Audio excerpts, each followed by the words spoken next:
He thought control made him untouchable. But one quiet click erased his classes, his power, and his place in Sara's life until he was gone for good. Don't forget to like and subscribe, and ring the bell so you never miss a story.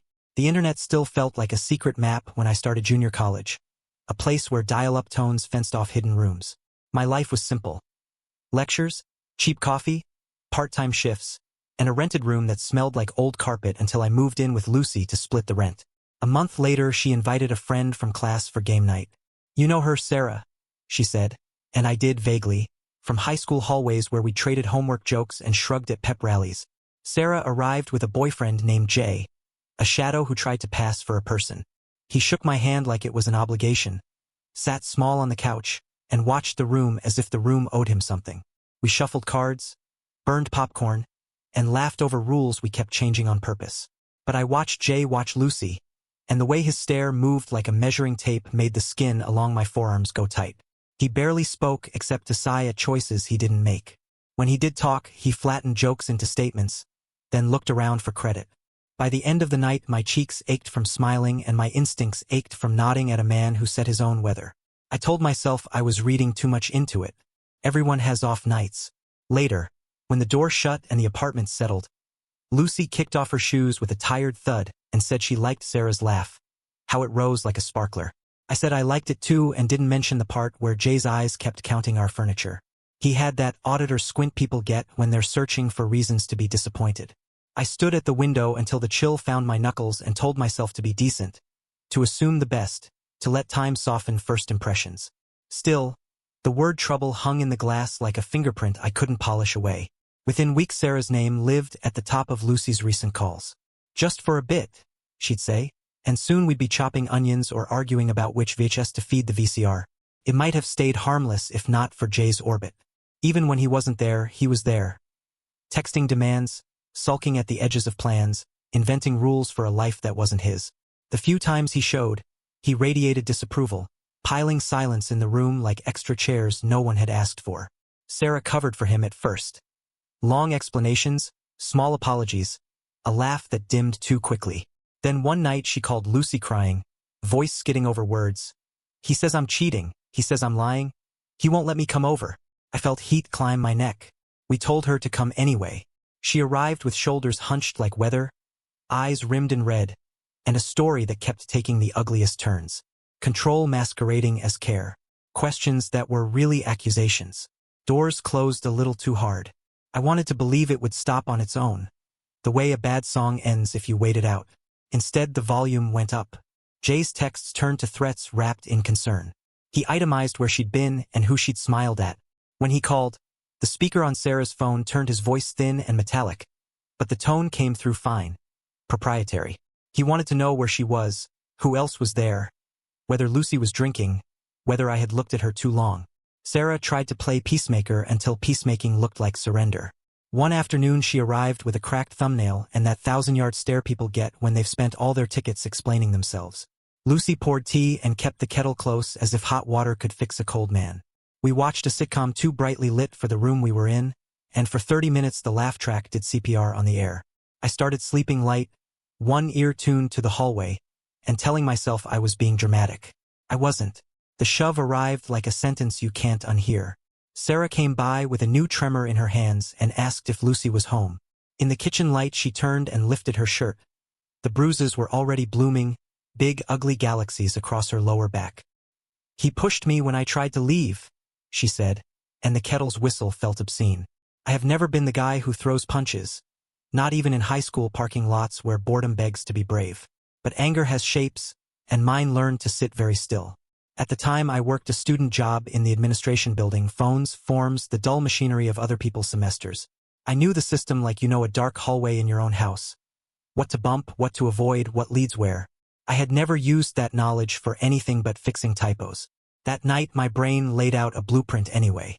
The add/drop deadline was days away. The rules were tight. The procedures were tighter. If a person wanted to make a bully busy, there were levers that didn't look like levers.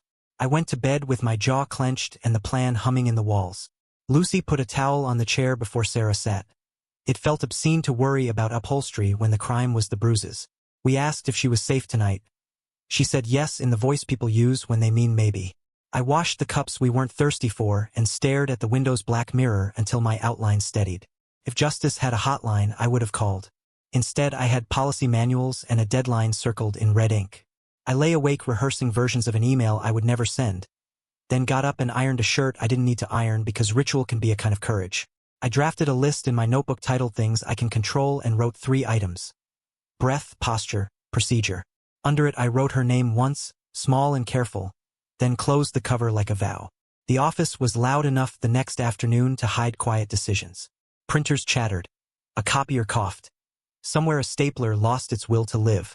I answered calls, took messages, and waited for a stretch of minutes when eyes left me to their own paperwork. Then, like we did for students every day, I stepped through the menu tree one permitted click at a time. Nothing exotic. No hacker movie nonsense. Just procedure applied with intent. I removed a class here, then another, then the lab that capped fast. I did not erase his semester so much as dissolve it into deadlines. Where seats were scarce, I left them scarce. Where fees attached, I let the fees attach, knowing the system would demand payment before mercy. When the schedule was hollow enough to leak, I sat back and checked it twice, not to admire the work but to make sure it looked like nobody's work at all. A single fact kept my hands steady. He was required to carry a minimum load. Paper can be heavier than it looks. Between calls I labeled folders, fixed typos with a satisfaction that felt like sweeping, and listened to the building breathe. By mid-afternoon I could move through the tasks without thinking, which let me think about the one task I could not afford to get wrong. I checked the calendar again. I checked my pulse. Somewhere down the hall a freshman argued that deadlines were a suggestion. I kept my face professionally bored and my hands professionally steady, and when the clock touched the hour, I made the last small change that would make the next small change inevitable. Then I printed a form no one would need and carried it to a desk across the room just to feel my legs work. On the way back, I picked a paperclip off the carpet and laughed once into my sleeve at the ordinary shape of the moment. When my shift ended, I walked home past the library's yellow windows and tried to think about anything else. I failed.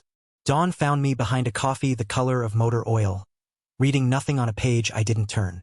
Jay showed up on campus as if the day owed him a seat. The first room didn't know his name. Check again, he said. But the professor just tapped a roster where ink refused to rearrange itself. The second class was closed, the third full to the sprinklers. At enrollment, a line of panic already snaked the hallway.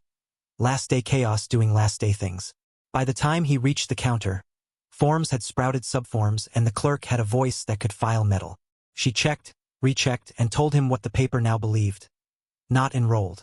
Fees were due on the things that weren't his and seats were vanished on the things that were. He argued volume instead of facts, then realized volume doesn't move databases. I watched from across the lobby pretending to study a bulletin board. Out the window students on the waitlist walked away smiling, arms full of classes that used to belong to him.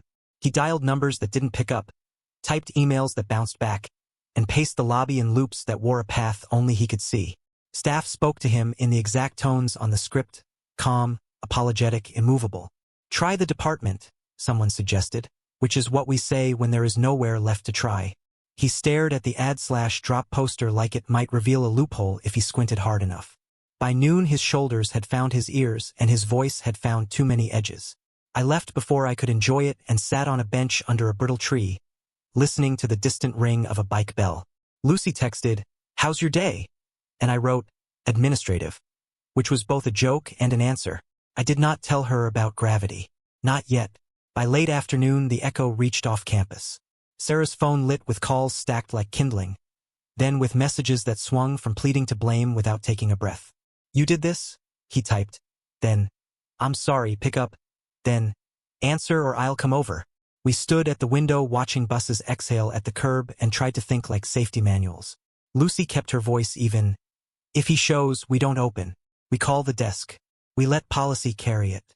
The apartment smelled like dryer sheets and burnt popcorn. The hallway hummed with another unit's TV. At dusk someone jabbed the buzzer 3 quick times.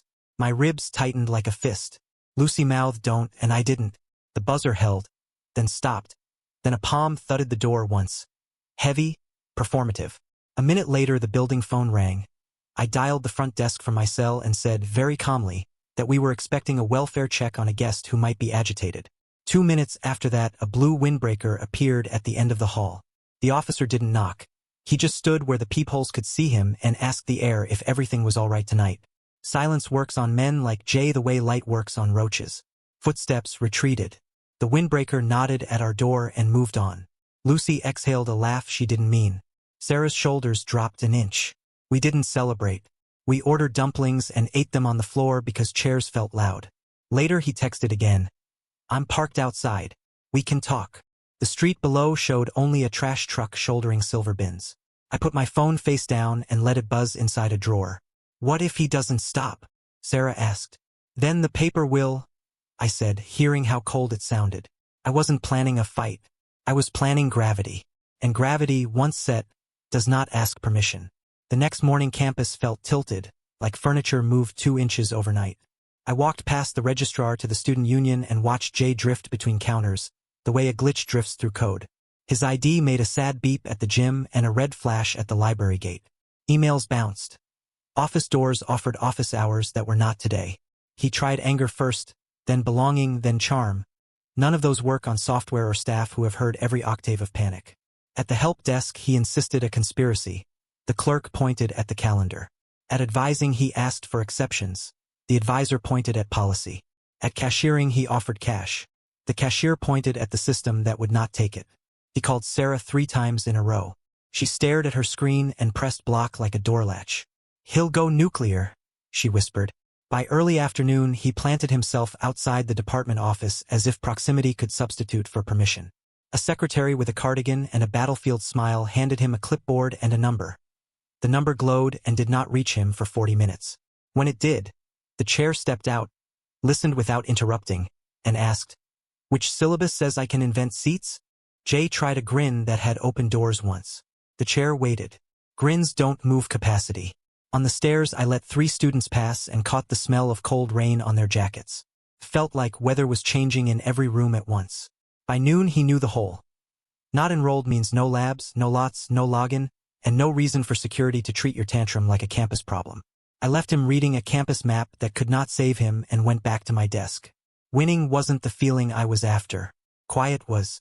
It was getting closer. That evening we made a plan shaped like daylight. Sara would stay with us for a few nights, then with a friend whose couch had fabric that forgives crying. We photographed the bruises with her phone, time-stamped, and backed the files to an email only she could open. Lucy wrote a list for a small suitcase. Meds, charger, and the soft sweatshirt with sleeves too long. I can go get it, Sara said, and the air bent wrong. No, Lucy answered. We'll pack when he's not there. We chose noon, a key that still worked, and 2 classmates to stand by the car. At the apartment the air smelled like last night's takeout and men's cologne auditioning as personality. Lucy moved like a medic. Sara scooped only what felt like herself. I gathered mail, photographed the lease page with the landlord's after-hours number, and left the key on the counter beside a note that said, in her handwriting, "It needs space. Don't it, Cumby?" We did not take furniture. We did not take bait. We left with a bag and a breath and drove the long way home in case the short way felt watched. Back at our place we put soup in bowls the way you do for people who need a warm thing you can hold. Sara stared at the middle distance, then blinked. I feel lighter and scared at the same time. Both is honest, Lucy said. We made a second list, counseling center appointment, legal aid number, and the campus form that turns a hallway shove into a record grown-ups have to read. I wrote times beside each item. Routine keeps fear from inventing weather. The kettle hissed twice and the apartment filled with that wet metal smell that means water is about to behave. Outside a bus sighed at the stop. Inside the clock ticked like a friendly metronome. We let both sounds talk for us. The official ripples arrived midweek, carried by letters that looked unremarkable and by doors that would not pretend. Jay's parking pass deactivated. A campus cop with a clipboard suggested alternate lots that did not exist for him. His student email locked, which is how he discovered he had missed a deadline to appeal the deadline. The bursar posted a balance that gathered interest like dust. The lab billed a fee for a seat he had made disappear. He tried to wedge into classes with a note from a professor who didn't know him. The note went nowhere because notes don't overrule counts. At the cafe where he bragged about managing, the manager cut his shifts. Student worker means student and he wasn't. The conduct office sent him a message worded in velvet and steel. Expectations, boundaries, avenues that did not include our doorway. His response arrived as a screenshot in 2 group chats. A paragraph about haters and snakes and how people can't stand to see a man win. 2 likes. He called the landlord to demand entry and learned the lease recognized both names and neither temper. The landlord repeated civil matter until it lost flavor. Late one afternoon I watched him from the library steps pacing the sidewalk with his phone on speaker, the voice on the other end advising him to calm down if he wanted help. He didn't. That night a neighbor texted a photo of a car idling at the curb. A minute later the car was gone. And then so was the neighbor's worry. Not every story needs a chase scene. Inside, Lucy and Sara practiced the call and response of ordinary evenings. Did he wheat? Do you want socks? Blue blanket tore gray? Gravity was working on us, too. I cleaned the counter slow, wrote a fresh list for tomorrow, and felt the day settle like flour in a jar. Weeks later Sara knocked with a smile that finally fit her face. She had signed a lease with a roommate who collected houseplants like medals. The windowsill in her photo looked like a parade. The bruises had turned the colors of old fruit and then to nothing at all. She handed Lucy a mug that said "We persist" and me a note that read "Thank you," which is not word for it. I told her the only true thing I had. You did this. She shook her head, then pointed at the calendar on our wall, little check marks marching across the squares. You kept time, she said. That counts. We ate lemon bars a neighbor had abandoned at our door and talked about small future things. A class she wanted, a library card, a haircut that would not be debated. I did not mention Jay. The campus had grown bored of his problem. He wasn't enrolled in our lives, which is a harder status to reverse than any database.